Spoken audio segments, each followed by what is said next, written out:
Well, good morning to you. It is a Tuesday, January the 26th. Can you believe we're almost to February? Great to have you with us on Up to the Minute. I'm Todd Duplantis. We've got your HCC news and information and a special guest. We're going to take you out to the Upper Kirby district to check in with one of Houston's best restaurants out there. I love this place. We're going to talk with them in just a moment. But first, my co-host for today, Frank Cooper, returning. And you know, Frank is a very happy man today because a couple of days ago, his team made it to the Super Bowl. Congratulations, Frank. You're too kind. You're too kind. You know, you're the first congratulatory text, message, comment from the last couple of days. I had a lot of salty Bills fans text me with some very unpleasant comments. Well, you know, if you were a Tom Brady fan, you wouldn't be getting this congratulations because I think I will be safe to say just about everyone's tired of Tom Brady. We're done with Tom Brady. So hopefully this is the last time we'll have to see him in the Super Bowl. So I think Ms. Baldwin shaking her head. I think she might be disagreeing with you, but I'm certainly done with Tom Brady. I hope Mahomes can save the day in 2 weeks. But thank you for having me on the show today. Up to the Minute, guys, is on every major social media platform for HCC, including Facebook, Instagram, Snapchat, all other platforms, and as well on YouTube as well. Look up HCC Up to the Minute. Hit the notification bell for the latest episodes, campus interviews, and what's going on around all of our campuses. All right. That's right. Make sure you find us on YouTube, Houston Community College. Look for HCC's YouTube page. You can subscribe to the channel and get notices when shows like this are posted. All right, let's get in today's show. We've got Lillian Baldwin joining us this morning. She's with HCC's Northwest P16 director. We'll be talking about the P16 Initiatives Program, also our dual credit program. Good morning to you, Lillian. Good morning, Todd. Thank you for inviting me. All right, thank you for being here. We are going to get with you in just a moment, so I'm going to ask you to stand by. But right now, we want to head out to the Upper Kirby district area. You've seen this restaurant. I know I've been there several times. We've got Chef Arnaldo Richards from Arnaldo Richards Pico's joining us. Good morning to you, Chef. If we can get you to unmute your microphone there, we can't hear you just yet.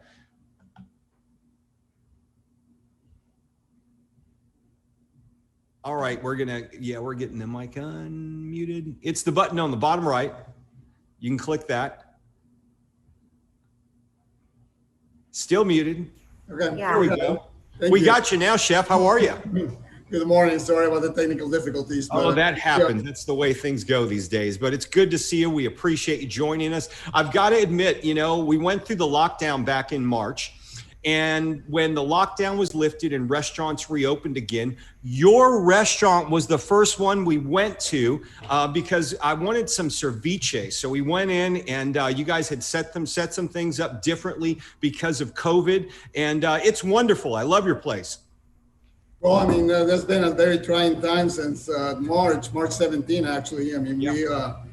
We hit the ground running. I mean, we were ready. My daughter, Monica, who is my beverage director and also my marketing director, she started working on getting everything that we needed to do to reopen without having the dining room. So she worked hard on getting all the social media ready and all the menus for online, something that we didn't have. We didn't have online ordering. So from the very beginning on the 17th, I mean, we started doing online, and that's what really saved us because it was shutting us down. I mean, a restaurant this large with no sales in the dining room is really, really tough.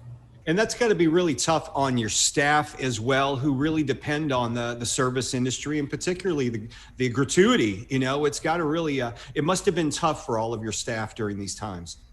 Well, we made some changes. I mean, we brought since we got really busy with the carry out and the deliveries, we asked the waiters if they wanted to do that.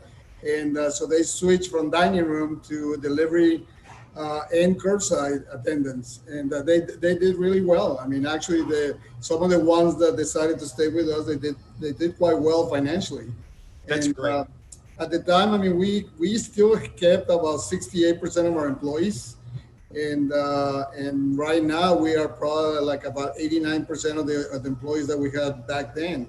So we're running about 90 employees right now from 105. Some of them chose to stay home with their families, and some of them, they're still here.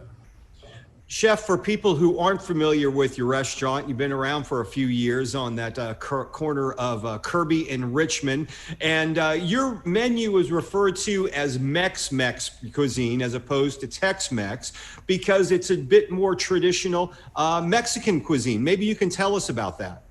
Well, I mean, we've been here in this location almost 7 years, but prior to that, we were in Bel Air for 30 years.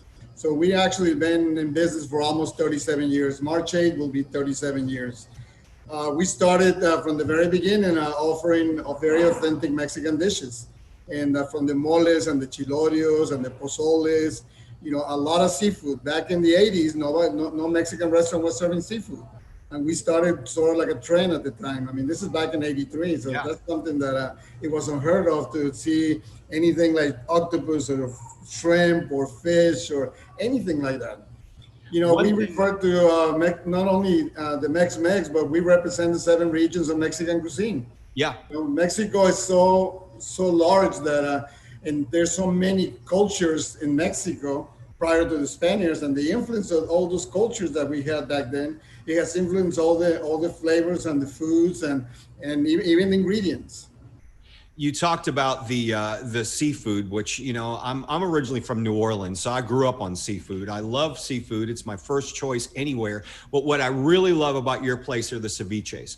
I'm a big ceviche person, and you guys you just knock it out the park because you have a few different kinds of ceviche. Right, and we do it the original way. I mean, we actually cooked our seafood with only lime juice. I mean, we don't blanch it, we don't do anything like that. It does truly cook through the fish and the shrimp and any of the ingredients that we use with the lime juice. And it makes a product that is a lot more firmer and a lot more tastier. And we have it in different forms. I mean, we have some with pico de mango, which has chunks of mango and bell peppers. We have the traditional ceviche, which has tomatoes, onion, cilantro, and serrano peppers. So there's a number of ceviches that we do. There's now, lately, we've been doing a lot of what we call the aguachiles, which actually means spicy water. Mm-hmm. And basically, I mean, that's almost like a tartare because we add the lime right before we bring it to the table. So it's only a few minutes in the lime juice, but it's almost like a sort of like a sushi type of style Mexican ceviche. And it's really, really good. Oh, I am all about the ceviche. In fact, I think I'm going to have to head out there this weekend and get some ceviche because it's making me hungry. Chef, you are going to prepare a dish for us. I know you're originally from, I believe, Monterrey, Mexico. Is this a dish that's characteristic to Monterrey? No, I think it's all Mexico. I mean, it has a heavy Spanish influence. My mother, our relatives from my mother's side were from Spain. My last name is Richards. From my father's side, they were from England. My great-grandfather came in 1872 to Mexico. And so there's a lot of influence in Mexico from Spanish, French, German, British. There's a collage of different flavors and things. And then combined with all these different cultures that we have in Mexico, it has created an incredible cuisine. So like, for instance, this Ajillo comes from Spain. We tweak it a little bit to the form of what we have in Mexico, the type of chilies that we have in Mexico. Like in the case that this dish that we make here at the restaurant, we use pasilla peppers, which they're a little bit spicier than what they use in Spain. So those are some of the things that we had adapted a dish to the Mexican flavors. Maybe you can give us show us how to put it together. Right. I mean, this is well. Let me get started. Let me just turn this up. Here we have the garlic infused olive oil that I was mentioning. So it has a lot of garlic and the peppers. So this we're gonna put in the pan. You're gonna add a good amount of the oil because the oil is essential in this. I mean, it has so much flavor that normally we serve it with crusty bread. So we serve it with toast. I mean, it could be a crostini or just toasted bread. And what we do is you mop it up with this, and this is where the flavor comes from. All the flavor is here. I I'm mean, all about that. Yeah, and, that sounds great. I wish you were here smelling this because this just smells terrific. I wish I was too. That is some good. But we gotta let the garlic get a little brown and infuse, and, add more of the flavor to the oil, and then we're gonna add the shrimp to it. So this is gonna take only about a minute, but this dish is one of my favorites, and we have it at the restaurant in different forms. We have it with the calamari, we have it with the octopus, we have it with the shrimp. And when we do parties, we do like a whole Ajillo station. When we do catering, we bring potatoes, we bring mushrooms, we bring anything that you can put in a pan with the oil that imparts flavor. You can use. Can you make this oil yourself and keep it in your house? Yes. What we do is it takes about 48 hours for the oil to get all the flavors. So after 48 hours, I recommend that you put it in the refrigerator because you're working with fresh garlic. So, but once you put it in the refrigerators after 48 hours, it can last for about 30 days. And it's something good to have in your refrigerator. You don't have to use the garlic; just the oil itself adds a lot of flavor. So you put the garlic in any particular type of oil, and what type of pepper? Extra virgin olive oil. Okay, all right. And the peppers that you put in there? Now that the shrimp has gotten brown, then I'm gonna add the shrimp. Those are huge shrimp, Chef. This is the one, and you can use a small shrimp too. A lot of people like it with the small shrimp because it's easier to eat. But in my case, I like the larger shrimp. Yeah, when I was living in New Orleans and I was a kid, and we'd go to restaurants and they'd serve large shrimp like that. I think back in the 70s, they called them langostinos or something like that. Yeah, well, langostino is a different species, but yes, a lot of people do name them like that, or prawns, and in Spain they call them gambas. Gambas. So dish in Spain is called gambas al ajillo. So it's a super popular dish in Spain. And it's one of the top tapas in Spain. For this dish, I imagine you can add any type of vegetable that you'd like, or you've got just the shrimp going. If you want to throw in some peppers and some onions, you could do that as well. Yeah, you can do that as well. I think that the flavor itself of the ajillo oil is just enough. Right now I'm going to add some parsley, and I'm also going to add some lemon zest and a little bit of lime juice. And that's going to add a more herbaceous flavor to it. And that's what you want to get. You got to get a lot of herbal flavors. Looks like a very simple dish, but sometimes the simple ones are the ones you enjoy the most, Yeah, and it's a matter of timing and how long you're going to cook the shrimp. You don't want to overcook your shrimp. You want it to be nice and firm.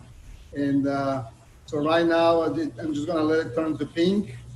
And so normally I get it a little bit undercooked. And then we bring it to the table because the oil is going to continue to be hot. It's going to continue to cook the shrimp.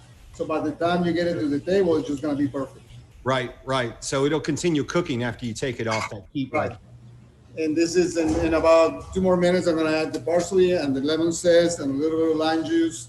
And that's the dish is going to be ready. Up there. Chef Richards, we really appreciate you joining us on the show today. And, like I said, I look forward to seeing you out there at Pico's sometime soon. It's one of my favorite places in town. You guys do an outstanding job with seafood and the ceviches. Wonderful stuff out there. Well, thank you. Thank you for having me. Thank you for being on the show today, and we look forward to seeing you in the future. You stay safe. Thank you. You too. All right, so we are going to move on to Lillian Baldwin, and Lillian is with our dual credit program. Lillian, are you hungry yet? Yes. Yes. Look delicious. It's hard watching these cooking demonstrations and not being there in person and actually tasting the food, smelling it. It's a whole different experience, but some wonderful stuff there. So Lillian, we were going to talk with you about a program that HCC offers, and it's really a crown jewel for us because we stretch out to all the school districts with our dual credit program. When my daughter was in high school, I didn't really know much about this, but she could have graduated with an associate's degree as well with her high school. You finding a lot more students are jumping on that? Oh, absolutely. It's such a great opportunity for our students to be able to take a college course at the same time while in high school and earning some college credits to transfer or to receive in the workforce course program or a certification college. It is an opportunity, and parents are more familiar now. I think, I feel the same way. I always think about if that would have been an opportunity for me in college. Yeah. While I was in high school. And one thing that people don't realize is if you're in our service district, there's no cost involved for these dual credit programs. Is that still correct? If the student is part of our in-district service, yes, Wow. there is no cost. Tuition. I think we are losing your audio with this. Let's see. We might have to bail out of this, but let's see if we can move forward, Lillian, because for some reason we're losing your audio. The dual credit program and the opportunities that are available for students, they are. We have a number of districts we're working with in the Houston area, including Houston ISD. Maybe you could name off a few of those. Sure, we have HISD, Spring Branch ISD. A-Leaf ISD, Katy ISD, service a lot of private and charter schools as well. Have your students in the dual credit program, how are they dealing with the COVID situation and the online learning? Are students in this program more apt to the online instruction? How is that working for them? For the online modalities that the college has offered are also offered for dual credit students. So we're working really closely with our high schools, the administrators there, so that they are supporting students with technology needed. So we're working really closely together with them and make sure that the students receive the same opportunity. And what I think, and I've had this question answered before on our show, but viewers may have not heard this, but people think, well, these are high school kids taking college courses, so the courses are adjusted for them. That's not the case. These students are taking the full course that any HCC student would take, correct? That is correct. The instructors that are part of our courses follow the same rigor, same student learning outcomes that a regular college course, would have been taught at a regular traditional campus.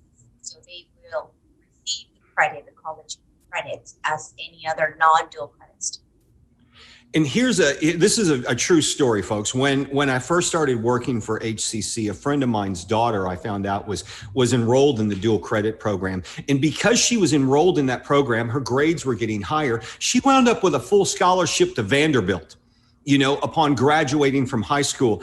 Are you noticing these kids are getting scholarships and noticed by the colleges? Because in many cases, their grade point average is higher because they're taking a different course load. Oh, absolutely. Our students are graduating with an associate's degree, as you mentioned earlier. They have the same opportunity as our college students. And most of them, and some of them are even interested part of the programs that we offer. Tyler, in our Texas A&M partnership, University of Houston, they are able to apply for scholarships, internships. They are receiving the exact same opportunities as our college students. Right. And these one thing to keep in mind is you mentioned a few of our partnerships we have at HCC. And, we do that for a couple of reasons to get students those pathways into the 4 universities. But realistically, you can get a quality education for half the price when you're gaining those college credits by going to HCC and then transferring. In these students' cases, their parents are they're able to save a tremendous amount of cash in the long run because potentially they could get the associates or the first 2 years for free with their high school. Yes, that's correct. So even with the partnerships that we have, like the University of Texas Tyler, cost for a bachelor's student is so low, adding dual credit on top of that is low as well. So parents are see the value in the amount of money that their students are being saved, tuition, and textbooks. So one thing, Lillian, before we go, I want to, if someone is interested in this program, if I'm a parent and I'm watching now and I got a high school student, I'm going to think, hey, I want in on this. I want to see if my kid can get into some of these courses. Number one, do they have to qualify for this? Is there a GPA that they need to have? Number two, where can they go to enroll? And do they need to talk with an advisor? Well, our dual credit program works a little different. The communication needs to start parent or student with the high school counselor, okay, high school that they attend to. We offer the courses through the high school, and they have the opportunity to see what is available during their course request that the students go through sometime in February and March. By doing so, at that point, we do parent-student orientation, and then we have a process of that the students can easily complete online and submit it to the high school counselor. Well, at that point, we receive that information. Yes, qualification. Student will have to qualify to be part of the credit. This is a college course, so the same criteria and the same standards that we have our college students do are the same ones that our dual credit students will do as well. So it sounds like the best place to start is if you have a student in high school right now, go to that the counselor at the student's high school, ask about the dual credit program with HCC and see how you can get enrolled. Lillian Baldwin, we appreciate you joining us this morning on the show and updating us on the dual credit program. Stay safe and thanks for being here. Thank you. Thank you all. All right, so if you want to learn more about our dual credit program, we'll put a link in the social media post for the show where you can learn all about it. Okay, we're going to move on to Frank Cooper. And Frank, we'll talk a little sports in a little while, but we have some business to take care of. Specifically, some things we need to let our students know about. Student Life is launching these things called Eagle Chats. Yeah, so got questions about your experience at HCC? The Office of Student Life has answers with Eagle Chats, a virtual Q&A series for the bookstore, financial aid, library, tutoring, and technology. So coming up January 27th at 1 p.m. Wednesday, which is tomorrow, free Eagle online tech support, parking lot Wi-Fi discounted, and computers and other niches like that. And also noon on the 28th, which is Thursday of this week, for resources to complete classes, projects, and assignments, or access information from the comfort from your own couch. And then a bookstore feature on the 29th, which is Friday at noon. Join the bookstore staff on WebEx for information on finding textbooks, reserving a book, how to pay for a textbook using financial aid, and grants. We all have the links in our post after the show, so check out our emails for more registration links. Frank, I'm going to give you a little warning right now. I forgot I have my laundry right now in the dryer. So you're going to hear a beep sometime, and I apologize for that ahead of time. It just means my laundry's done, so don't panic for that. So, no worries. There you go. That was. I'm glad you said, because I was going to warn you there might be a bomb in your house, man. No, the laundry's done, so I'll deal with that after the show. You know how it is. I'm stuck at home. The wife's like, you could do something besides work while you're at home. So I keep the peace, Todd. Keep the peace. Working, taking the dogs out, and doing my normal job is not enough. Now I'm doing laundry too. So, okay, all right. Anyway, HCC virtual coffee breaks. We've got one of them happening today. So grab a cup of coffee and join your coworkers and HCC Chief Human Resources Officer Janet May. She'll be talking about the new normal we're living in. Today, she's got Anita Reynolds, who's the manager of the Center for College to Career Planning and Employment. Also, Dominique Brown, HCC Northwest Student Life Coordinator, and Roy Byers, HCC Rec Sports Specialist. It's a big show today for Janet. Check your emails. And Rec Sports is back too, Frank. Yeah, so now that the spring semester is underway, Rec Sports has returned with a new lineup of virtual events to get us in shape and have fun. So Tuesday, which is today, Guess Who, a fun activity located in our IG and Facebook story where students can learn about the recreational sports coordinators with 6 polls. The students who get all 6 correct will win a Rec Sports prize. Wednesday and Thursday of this week, we'll have the virtual recreational sports fair. So on Zoom, students can choose between 4 sessions to learn from the virtual activities, the status of club sports, and the Rec Sports Council. Students will also have chances to win prize, e-gift cards, and Rec Sports swag. Now, also Thursday of this week, you got the virtual scavenger hunt. Students need to register through Present and download the app Goose Chase to receive the game passcode. E-gift cards will be available for the winners as well. And in 2 weeks at the Super Bowl Pick'em, so students can participate in the final NFL Pick'em this semester by going to Presence, which is the platform, and filling out the Pick'em form. So check out your emails to register, or for more information, email sports@hccs.edu. Okay. Spring registration, well, spring is underway. The spring 2021 is underway, but that doesn't mean you can't sign up here at HCC, because we've got year-round registration. Next semester is the second start semester. That begins on February the 16th. So here's what we're doing. Online anytime. We've got two modalities, or ways of learning for students that are strictly online. One of them is online anytime, where you can literally watch the class anytime at your convenience. One of them's online on a schedule, where you can go at a certain time, log online, interact with your professor and your classmates. And we've also got our lab-based courses. So if you have to take a lab, you'll know ahead of time whether that lab is meeting in person. What we're doing is we're trying to put some labs online, ones that'll work, but the workforce instructional labs will be held in person with very small classes. So those are meeting. You'll know ahead of time if your lab is meeting when you sign up for the course.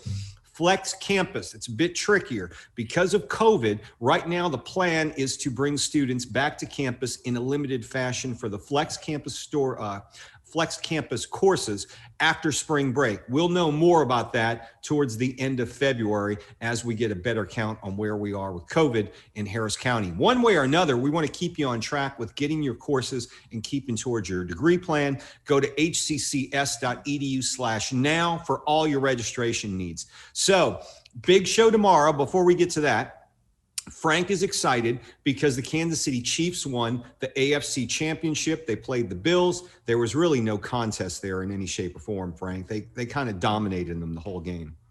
No, I mean, what we could be seeing right now, currently in this state, is a dynasty in the making.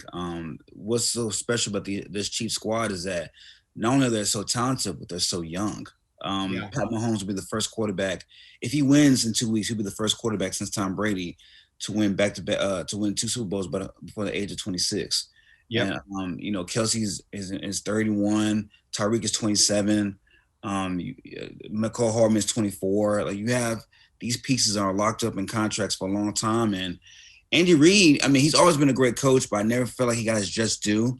And during his days in Philadelphia, early in those days, those teams weren't really that talented offensively, but he found ways to make it work. And the one time he did have a talented guy in Terrell Owens, they went to the Super Bowl. Now you have probably 3 Hall of Famers on the offensive side of the ball. So it's going to be a tall order against the GOAT, Tom Brady. I mean, the guy's been to 14 championship games, 10 Super Bowls. Yeah, so, it's amazing. It's a tall order, but I mean, if you're a KC fan, you're feeling really good about your chances. Well, one thing you also got to say too, both Tom Brady and Patrick Mahomes, they were quarterback prospects, but they were nowhere at the top of their classes back when Brady was drafted. I think he wasn't even drafted to be a starting quarterback. He was a backup behind Drew Bledsoe, who was the franchise quarterback at the time in New England, till Bledsoe went down and never returned to the starter role. With Mahomes, he was brought in. A lot of folks criticize him. They're he's from a glorified run and shoot program. Those guys just throw a lot, so they get a lot of yardage, but it's kind of like a Case Keenum. They don't really mean a whole lot when they get to the NFL, although Case is still a quarterback. That's still happening. But Mahomes, so I guess where I'm going with this is that we need to really look at reevaluating quarterbacks, because you got quarterbacks who are in practice squads who are stepping into the roles and taking teams to playoffs. We really need to look at that. I guess the scouts need to reevaluate how they're doing things. Yeah, I mean, and when you look at the history of, like you said, with quarterbacks, Tyler Heineke, he was the backup quarterback for the Washington Football Club this year. When Alex Smith went down in week 17, he started and he looked good. Yeah. This is the guy who went to Old Dominion, so I think a lot of scouts, they fall in love with the big college name, the blue blood programs, and they forget to look at the actual talent and what's in between the ears with these quarterbacks. And we got to start really adjusting how we view not just quarterbacks, but football players in general, and not hold against because they didn't go to a big college or because they weren't big time prospects in college doesn't mean that their skill set can't translate to a particular scheme or a particular NFL team. That's right. So I guess we need to look at things differently. I mean, think about how many Alabama and Oregon quarterbacks who were huge, drafted in the top 5, who went nowhere. You know, you can name them off, probably 10 of them, you know, on both hands. So, Frank, big game coming up a week from this weekend. This weekend, of course, is the Pro Bowl. So we'll see how that goes. All right. Tomorrow on the show, we got a big show for you. Indeed, we do. So tomorrow we have the return of Janet May, the Chief Human Resources Officer as chair of the HCC's Women in Leadership Program. She'll be here to talk about her project of the year, Go Red for Women, which kicks off in February. That's right. And it's game day, but probably not what you're thinking of. We're talking about the 2021 special programming series we have here on Up to the Minute, focusing on gaming, video gaming. That's right. We've got video game program here at HCC. We'll talk about that, and we'll speak with some folks from the digital and gaming program tomorrow on the show. Make sure you join us. It's great to have you with us, Frank. We'll see you later in the week. It's always a pleasure, boss man. Thank you so much for having me. All right, and thank you for being here, and we will see you tomorrow, 10 a.m. live on Up to the Minute.